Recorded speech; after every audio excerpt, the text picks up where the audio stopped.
பவி கிச்சன்லேருந்து இன்றைக்கி புதினா ரைஸ் பண்ண போகிறோம். அதுக்கு 2 கைப்பிடி அளவுக்கு புதினா நல்லா வாஷ் பண்ணி மிக்ஸி ஜாரில் போட்டிருக்கேன்.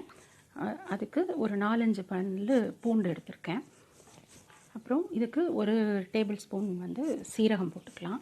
அப்புறம் மஞ்சப்பொடி ஒரு 1/4 ஸ்பூன், உப்பு தேவையான அளவுக்கு, அப்புறம் சாதத்துக்கு வேணால் கொஞ்சம் போட்டுக்கலாம். இது போட்டு பச்சை மிளகா காரம் தான் இதுக்கு. காஞ்ச மிளகா போட்டால் நல்லா இருக்காது. நான் இன்றைக்கி ஒரு 3 பச்சை மிளகா எடுத்திருக்கேன். இது காரம் கம்மி, அதனால் இல்லைன்னா 2 கூட போதும். இப்போ வாணலியில் எண்ணெய் வச்சுருக்கேன். அது நல்லா நைஸாக அரைச்சி வச்சுக்கிறோம். இப்போ கடுகு, உளுத்தம்பருப்பு, கடலைப்பருப்பு எல்லாம் போட்டு நல்லா செவந்ததும் நம்ம அரைச்சிருக்க அந்த பேஸ்ட்டு, புதினா பேஸ்ட் இதில் போட்டுக்கலாம். போட்டுட்டு நல்லா பச்சையாக தானே அரைச்சிருக்கோம், அதனால நல்லா பச்சை வாசனை போகிற அளவுக்கு நல்லா ஒரு 2-3 நிமிஷம் சிம்மில் வச்சு நல்லா வதக்கிக்க போகிறோம். இது லஞ்ச் பாக்ஸுக்கு ரொம்ப நல்ல ஆப்டான டிஷ். இது கொஞ்சம் பாருங்கள், நல்லா தண்ணியெல்லாம் இதாகிடுச்சு. நம்ம தண்ணி போட்டு ஜாஸ்தி அரைக்கலை, கொஞ்சமாக தான் போட்டு அரைச்சிருக்கோம். ஸோ இது நல்லா வதங்கிடுச்சு, பச்சை வாசனை போயிடுச்சு. இப்போ நல்லா ஆற வச்சுருக்கேன் சாதம். அதை இதில் போட்டுக்கலாம்.